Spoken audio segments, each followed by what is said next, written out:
I felt like I needed to be kind of dressed head to toe and look perfect all the time. And now, like, I'm perfectly comfortable going out, maybe too comfortable some days with, not having washed my hair for 4 days and it's in a ponytail, and I'm still gonna go out and walk to the store, and Yes. I am who I am.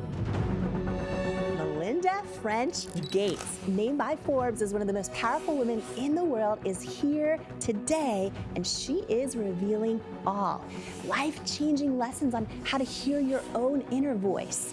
I had a boyfriend in college that really was not a positive relationship for me at all, and he cared a lot about how I looked and said a lot of things about it to me, and that really is not okay. It really is not. And I eventually, obviously, got out of that relationship, but it took me too long, and I inculcated too many of those messages. Boy, when you take that down, that perfectionism around weight and body image, you want to talk about, you take that down, you have so much more mind space. Yes. It's an anxiety that's in there, right? I had to work with several different nutritionists, and I did some work in therapy. But God, when I took that down, it was like, okay, that feels better. How to trust yourself. I started to do what I call learn my way back to myself. Somewhere along the way, I started to lose my voice. Society tells women, you can't be this, you can't do that, or maybe you're not enough, or somebody speaks over you in a meeting.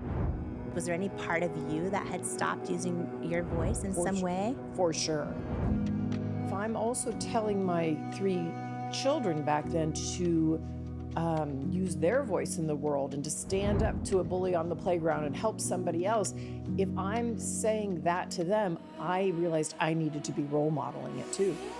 And how to choose yourself. I have to coach myself. Quite honestly, I don't enjoy big social gatherings.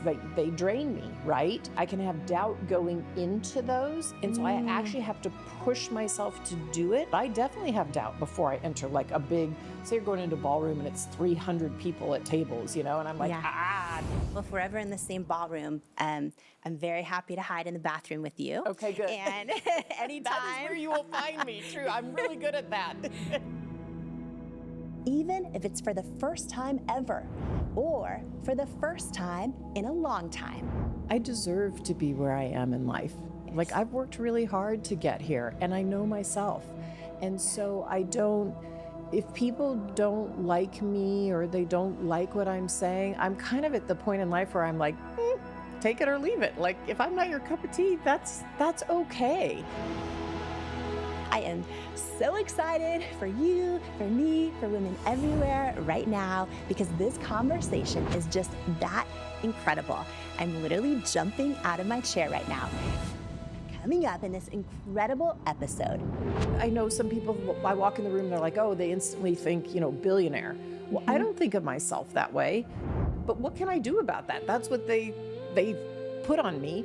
But if I'm my true, open-hearted, authentic self, maybe they'll get a chance to rethink what they think of me, right? Melinda French Gates is a philanthropist, businesswoman, and global advocate for women and girls. She's the founder of Pivotal Ventures, focused on accelerating social progress by removing barriers that hold people back. She also co-founded the Gates Foundation alongside her former husband, Bill Gates. Melinda's brand new book, The Next Day, Transitions, Change, and Moving Forward, is out now. Make sure you pick up your copy right now. It is so good. And in the book, Melinda reflects for the first time on the most significant transitions in her life, from becoming a parent, she's now a mom of 3, to the death of a dear friend, to departing the Gates Foundation, to deciding to end her marriage, something over half of us have gone through. Just when you're getting uncomfortable, actually lean forward and do the thing that your doubt is kind of telling you not to do, because that's where courage is. Like it becomes your comfort zone, like, oh, I'm feeling doubt again, I'm gonna actually lean forward.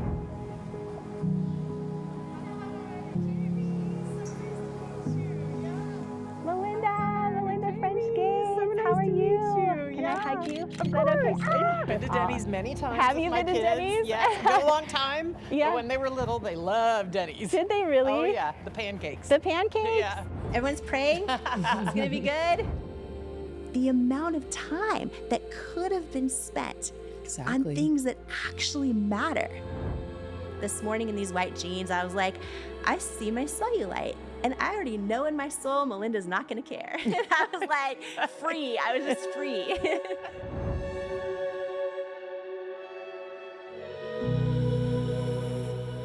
And whether today you're listening for yourself or because someone that you love shared this episode with you, I want to welcome you to the Jamie Kern Lima Show podcast family. Thank you so much for being here. And can you take 2 seconds and do me a favor? Please hit the subscribe or follow button on the app that you're listening or watching on. Thank you so much. It truly means so much to me and the team that works so hard to bring you this show. Also, this episode, it's not just for you and me. Please share this with every single person that you know, because what you're about to hear can truly impact and change your life and theirs. Jamie Kern Lima is her name. Everybody needs Jamie Kern Lima in their life. Jamie Kern Lima. Jamie, you're so inspiring. Jamie Kern Lima. It is such an honor to say, Melinda French Gates, welcome to the Jamie Kern Lima Show. Thanks for having me, Jamie. It's fun we can do this. I am so excited you're here. And I have to just say, right out of the gate, I've read your book cover to cover. Thank you. I am so grateful I got to read it early. It is so inspiring. So many of us, we go through transitions, whether we want to or not. A lot of us are scared of them. But when I read your book, I got full body chills. And also thinking of this conversation today, because I think whether it's through reading the book the next day, which is out right now, everyone go grab your copy, or even through this conversation, I think what I'm so excited about is I just know how many women are going to read your book or hear this conversation and decide to believe that they're worthy of trusting themselves, of listening to their own voice, of even kind of considering like, have I lost myself? Who am I?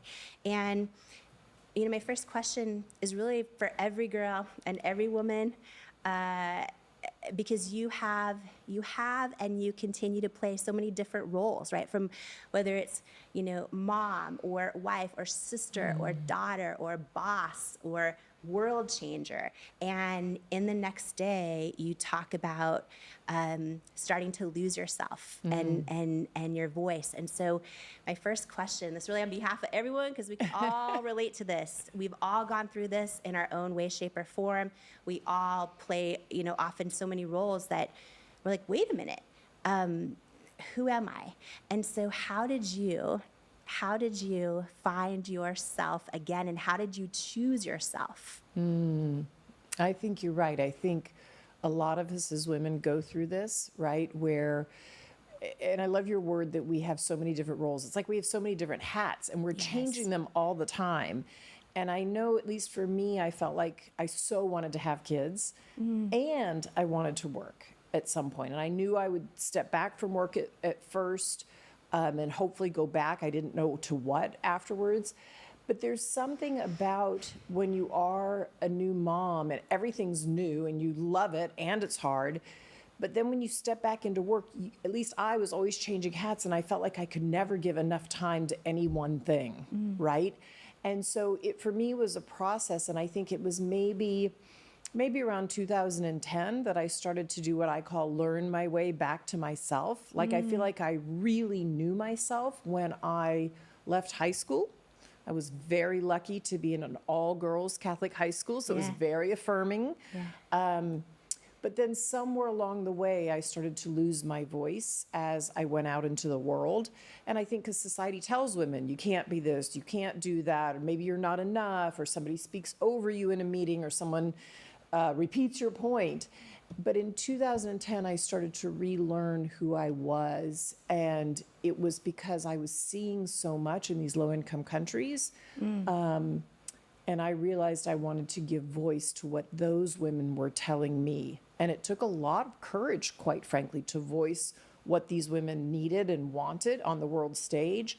But the more I started to live into that and to learn and to know it was important, the more it animated my life and the more I felt like I started to be true to myself. Did you identify a part in them where maybe they weren't able to use their voice? Was there any part of you that had stopped using your voice in some way? For sure. Yeah. And I kept feeling for them, like, oh, I feel bad for them that they don't have their full power or they can't make that decision or they don't have their voice. But then I had to turn the question back on myself and say, do I have my full voice?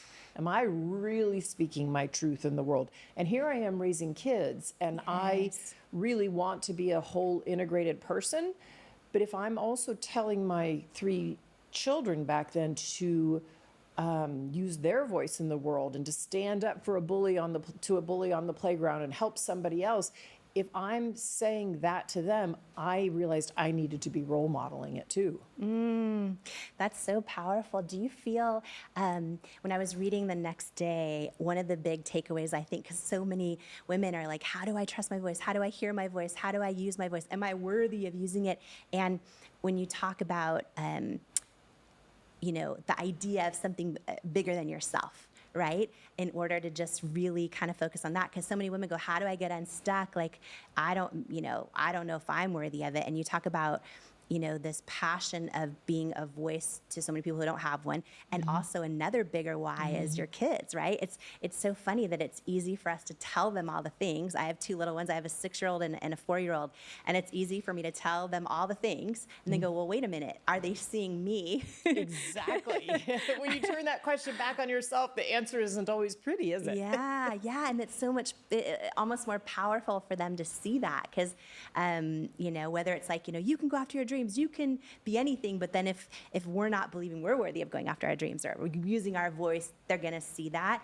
And, you just mentioned going to an all-girls school growing up. So I was going to ask you that because there is going to be, Melinda, what I'm so excited about right now is the number of DMs, messages that are going to come in. And so many people ask me about this topic, which is why when I read the next day, I was so passionate about this because it's this, I feel like this universal thing where maybe for the first time or the first time in a long time, women are starting to go, well, wait a minute, how do I raise my hand? How do I say I want to be in that room, or I'm worthy of writing a book, or I'm worthy of, launching my own my own company, wearing a CEO title, any of it.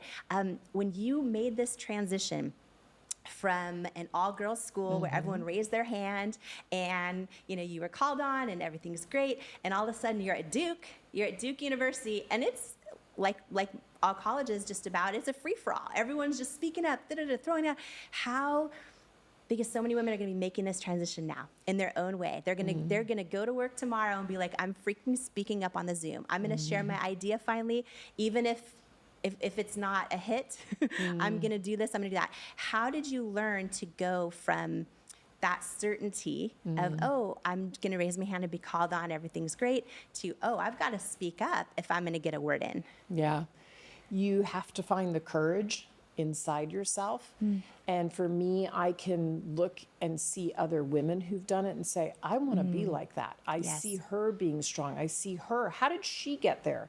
And if I can learn her story, her backstory, you start to realize that, they didn't just magically appear in that position. They've gone through hardship themselves.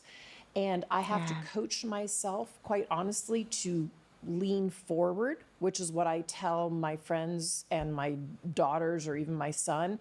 If you have doubt, which we all have times of doubt, right? If you have humility, hopefully, if you're a humble person, you can admit you have some doubt at some point. So just when you feel like leaning back, like, ooh, I don't know if I want to do that, that's when you either need to reach out to somebody who can remind you of your worth and remind you deserve to be there and you deserve to speak up, or you got to find it in yourself and just lean forward. I always say to them, just when you're getting uncomfortable, actually lean forward and do the thing that your doubt is kind of telling you not to do, because that's where courage is. And the more you can practice that courage, the more you grow, and I think the easier then it becomes. Like it becomes your comfort zone. Like, oh, I'm feeling doubt again. I'm going to actually lean forward. Totally. Instead of leaning back. That is so good. Totally. That is so You good. and I talked about earlier, like that you're an introvert, right? Yes. People think I'm an extrovert, but I'm right on the line, introvert, extrovert, but I actually fall on the introvert side of the line. And so I don't enjoy big social gatherings. They drain me, right? And so I can have doubt going into those. And so I actually have to push myself to do it. I don't do it all the time because it's not where I want to be in life. Yeah. But when it's an important reason and I'm showing up, I have to say to myself, well, just trust that you're going to find someone you know, or try and connect with somebody in just a one-on-one. And by pushing myself to do that, then I can enter that big room. But I definitely have doubt before I enter like a big, say you're going into a ballroom and it's 300 people at tables, and I'm like, do I know anybody, right? Yeah. Well, if we're ever in the same ballroom, I'm very happy to hide in the bathroom with you. Okay, good. And anytime. That is where you will find me, true. I'm really good at that. We have a mutual friend, I won't say who, and she does that too. And people would never guess, because some of us, we can, we're different in different social environments, and some people really like small talk at cocktail, they thrive on it, and some people don't. Okay, so talking about that, I'm so grateful, and I'm just going to say this again. In reading The Next Day, it is such a beautiful book, because I feel like the through line of humanity, the through line of being a woman, the through line of all the transitions we go through, I feel your heart in it. Like you're open. You're really open in the book, and you weave that through. And just now for you to share, if you might walk in a ballroom and there's 300 people, and you might feel doubt. Do I know anyone? So you sort of like lean in and use that tool, which, by the way, I love that tool. I think so many people are going to now use that tool. Like, okay, I'm feeling doubt. Let me lean in.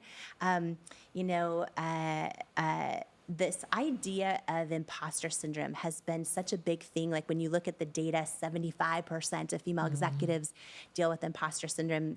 Michelle Obama's come out and talked about how she still feels it to this day right now. And it's a really big topic. And can you share, for you, because I think it's so easy, and just, speaking from my own experience, it's so easy for people on the outside to be like, oh, you've created this business, you must be so, this or that or whatever. But I, still deal with,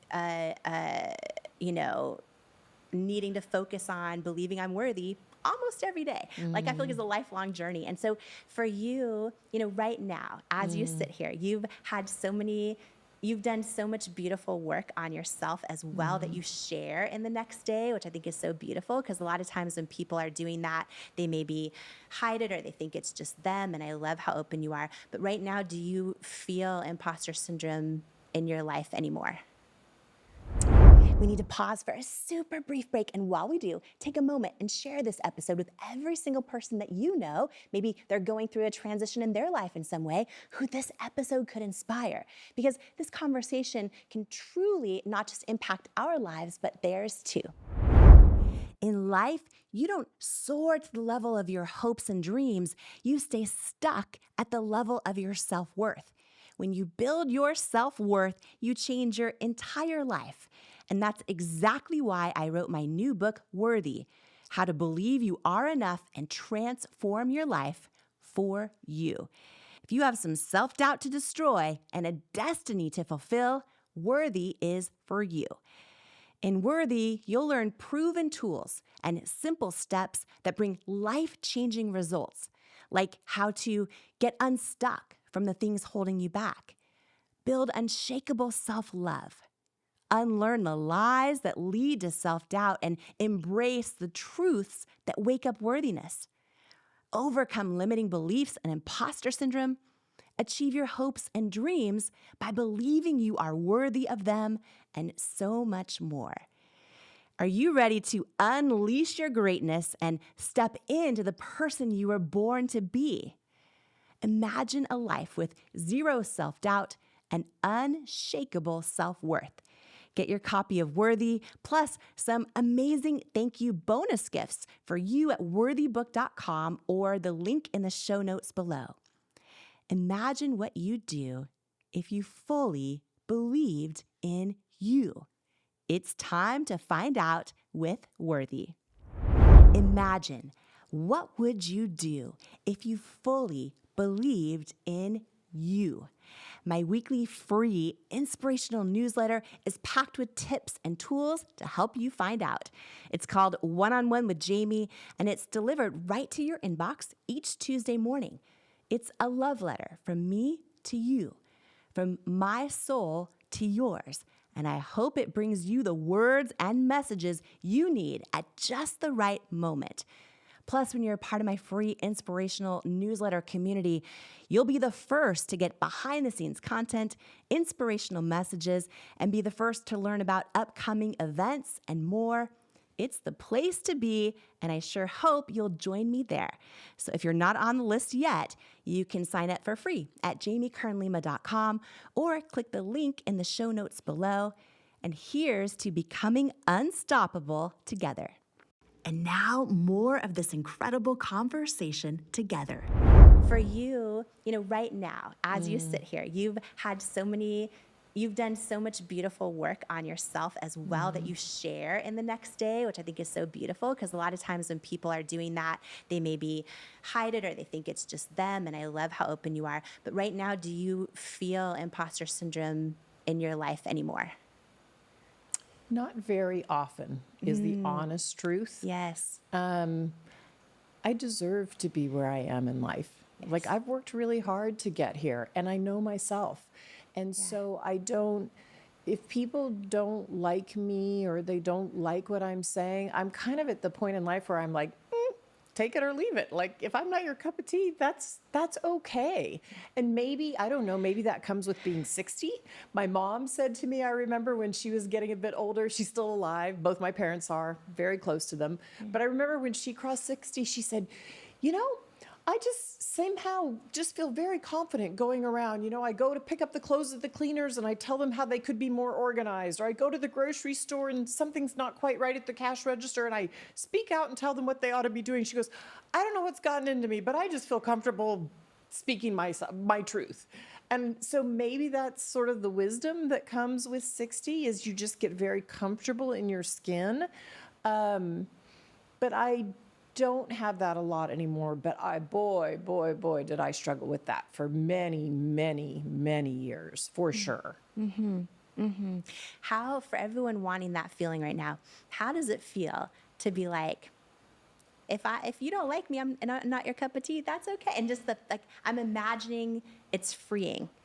I'm imagining it's freeing. It's so freeing. It's so freeing. Like, okay, okay, well, you're you, I'm me, we don't have to necessarily like the same things, or maybe you don't like my outfit. I grew up in Texas where I felt like I needed to be kind of dressed head to toe and look perfect all the time. And now, I'm perfectly comfortable going out, maybe too comfortable some days with, not having washed my hair for 4 days and it's in a ponytail and I'm still going to go out and walk to the store, and I am who I am. Yes. Right?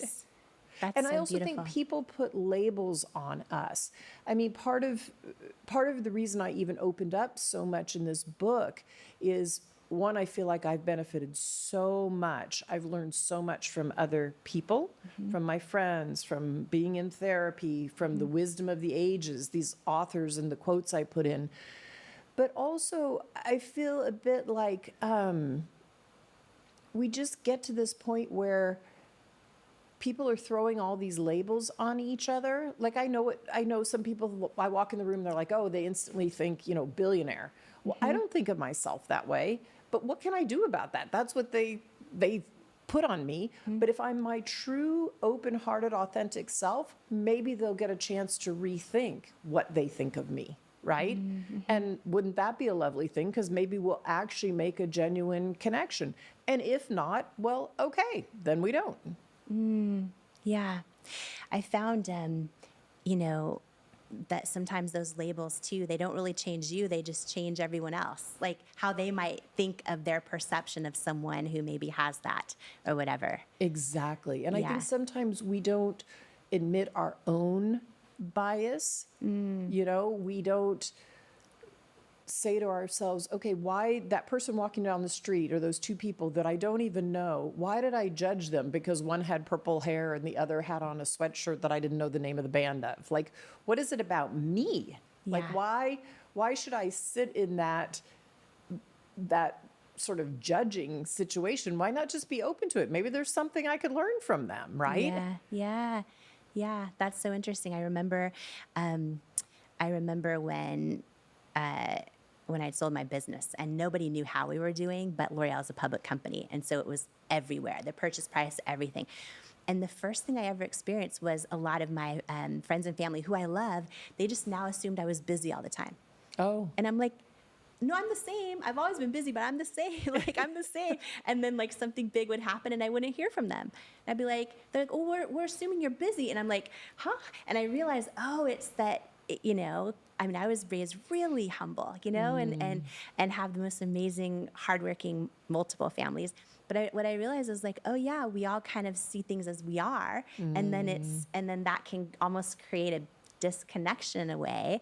And so that's so beautiful what you just shared, because it's like asking ourselves, well, wait a minute, am I seeing things through my own perception, or is that person really any different than I am? We all have the same feelings. We all have, one of the things that I think is so universal that you share in The Next Day that I didn't know, you say that during your first pregnancy that you gained 79 pounds and that you had this feeling of freedom the moment you saw the positive pregnancy test and the freedom of the pressure that you had sort of always previously been putting on yourself. Yeah.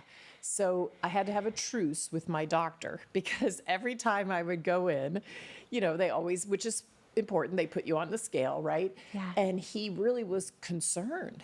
And I finally said to him, okay, are you concerned because this is a problem for my health or my baby's health? Like, is it?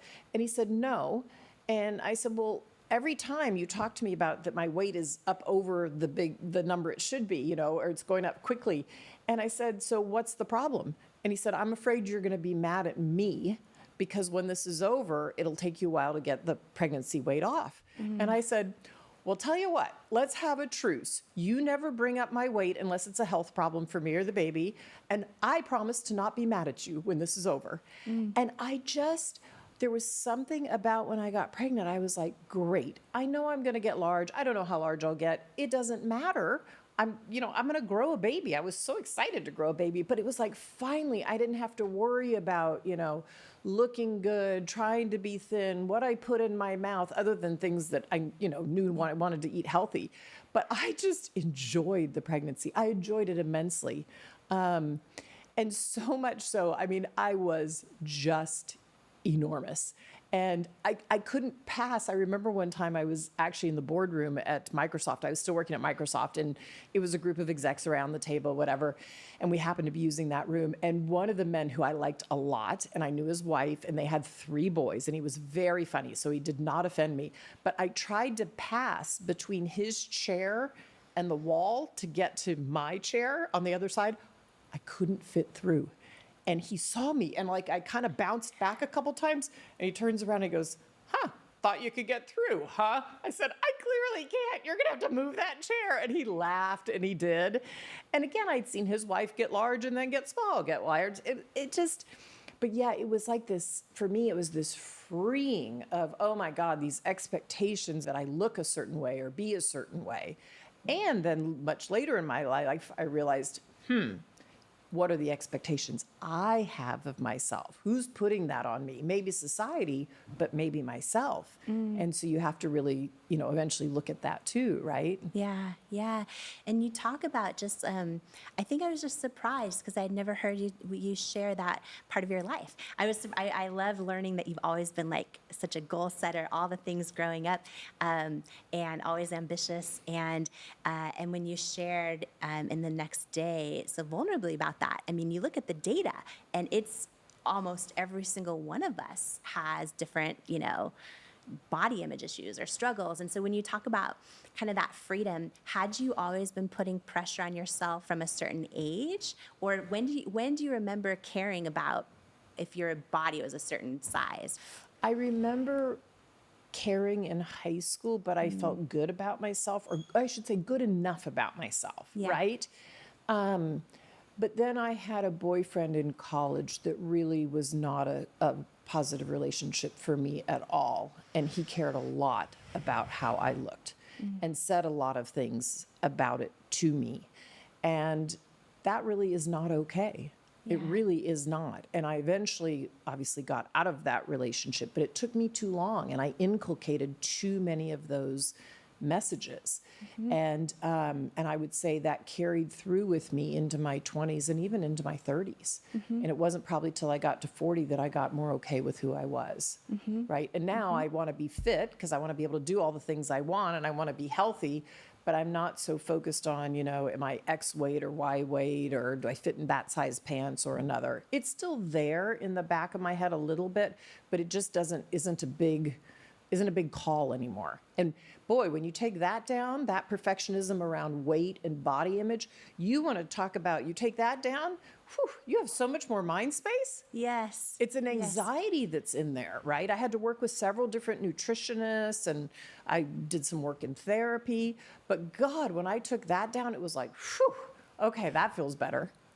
I was just going to say, it's like when you look at all the data, especially someone being as passionate about girls and women, which I'm so passionate about girls and women. I think about my own journey with this stuff, and you look at some of the studies Dove has done, or other studies that have come out, and they show like 91% of girls and women, they'll literally opt out of meaningful activities, whether it's going out with loved ones or seeing friends or doing something social, if they don't like how they look. And when I think back in my life, I'm like, then the amount of time, because you were just saying how much frees up, the amount of time, Melinda, when I look back at my life and I think about the times I didn't go to the thing, or I didn't put on the swimsuit, or I didn't do whatever, or I wasted so much time like trying to find something that fit, or being on the diet of the moment, I'm like, the amount of time that could have been spent on things that actually matter and actually make a difference. And I feel like this idea of almost like, when we all think about it, like, what is that doubt around whatever, or the time we've spent, or the whatever, what does that already cost us? It's pretty wild. And so yeah, I'm kind of similar to you now, where I'm like, I feel so free now, where I do not care. I mean, I try to be healthy, all the things, but like this morning in these white jeans, I was like, I see my cellulite. And I already know in my soul, Melinda's not going to care. And I was like, free. I was just free. And I was like, I'm showing up all of me, because my prayers, Melinda shows up all of her. It's going to be great. And it just feels free. It feels free. Yeah. And I think also I got to a point where I realized that I wasn't role modeling right for my daughters too, yes. right? Because for them, it was really important that I work on this in myself. So I didn't put any of that on them. And so when they had body issues, they could come to me and I could be honest with them. One of the things I've always said to all three of my kids is, you can count on me to be honest with you, right? Like if they actually come to me and say, do you like this t-shirt on me? I'll be like, and they're like, well, I'm going to wear it anyway. Or, oh, okay, thank you, Mom. Right? So like that honesty, but also the other thing the data shows is that if women are working and doing meaningful work, they focus less on body image. Yes. Right? Which, again, how beautiful is it to be able to put that energy and that time into things that you care about doing for the world, right? Yeah. This conversation's so incredible, we made it into more than one part. So if you're ready to ignite your courage to make a transition in your life and find yourself again, you are not going to want to miss the incredible part 2 of this conversation with Melinda French Gates, coming up in the next episode of the Jamie Kern Lima Show. Remember, this episode's not just for you and me. Please share this with every single person that you know, because it can impact and change their life too. And if you love today's episode, please click on the follow or subscribe button for the show on the app and give it a 5-star rating or review. And again, please share it with everyone that you believe in. Share it with another person in your life who could benefit from it. Maybe someone you know is making a change in their career or marriage or health. Please post the episode and share it with others online or in your community who just might need the words and tools and lessons in this episode today. You never know whose life you're meant to change today by sharing this episode. And thank you so much for joining me today. Before you go, I want to share some words with you that couldn't be more true. You, right now, exactly as you are enough and fully worthy. You're worthy of your greatest hopes, your wildest dreams, and all the unconditional love in the world. And it is an honor to welcome you to each and every episode of the Jamie Kern Lima Show. Here, I hope you'll come as you are. Heal where you need. Blossom what you choose. Journey toward your calling and stay as long as you'd like because you belong here. You are worthy. You are loved. You are loved. I love you. And I cannot wait to join you on the next episode of the Jamie Kern Lima Show. Do you struggle with negative self-talk? Living with a constant mental narrative that you're not good enough is exhausting. I know because I spent most of my life in that habit. The words you say to yourself about yourself are so powerful. And when you learn to take control over your self-talk, it's life-changing. And I wanted to give you a free resource that I created for you if this is something that could benefit your life. It's called 5 Ways to Overcome Negative Self-Talk and Build Self-Love. And it's a free how-to guide to overcome that negative self-talk, to build confidence and develop unshakable self-love so that you can dream big and keep going in the pursuit of your goals. Don't let self-sabotaging thoughts hinder your progress any longer. It's time to rewrite the script of your life, one filled with self-love, resilience, and unwavering belief. If you're ready to take charge of your narrative, build unwavering confidence, and empower yourself to persevere on the path to your dreams, you can grab your free guide to stop overthinking and learn to trust yourself at jamiekernlima.com/resources or click the link in the show notes below. Who you spend time around is so important, as energy is contagious, and so is self-belief. And I'd love to hang out with you even more, especially if you could use an extra dose of inspiration, which is exactly why I've created my free weekly newsletter that's also a love letter to you, delivered straight to your inbox from me. If you haven't signed up to make sure that you get it each week, just go to jamiekernlima.com to make sure you're on the list, and you'll get your One-on-One with Jamie weekly newsletter and get ready to believe in you. If you're tired of hearing the bad news every single day and need some inspiration, some tips, tools, joy, and love hitting your inbox, I'm your girl. Subscribe at jamiekernlima.com or in the link in the show notes. In life, you don't soar to the level of your hopes and dreams. You stay stuck at the level of your self-worth. When you build your self-worth, you change your entire life. And that's exactly why I wrote my new book, Worthy: How to Believe You Are Enough and Transform Your Life for You. If you have some self-doubt to destroy and a destiny to fulfill, Worthy is for you. In Worthy, you'll learn proven tools and simple steps that bring life-changing results, like how to get unstuck from the things holding you back, build unshakable self-love, unlearn the lies that lead to self-doubt, and embrace the truths that wake up worthiness, overcome limiting beliefs and imposter syndrome, achieve your hopes and dreams by believing you are worthy of them, and so much more. Are you ready to unleash your greatness and step into the person you were born to be? Imagine a life with zero self-doubt and unshakable self-worth. Get your copy of Worthy, plus some amazing thank you bonus gifts for you at worthybook.com or the link in the show notes below. Imagine what you'd do if you fully believed in you. It's time to find out with Worthy. It's such an honor to share this podcast together with you. And please note, I'm not a licensed therapist, and this podcast is not intended as a substitute for the advice of a physician, professional coach, psychotherapist, or other qualified professional. If you love this incredible episode of Melinda French Gates, I promise you, you're also going to love this life-changing episode of the Jamie Kern Lima Show right here. It's up next just for you.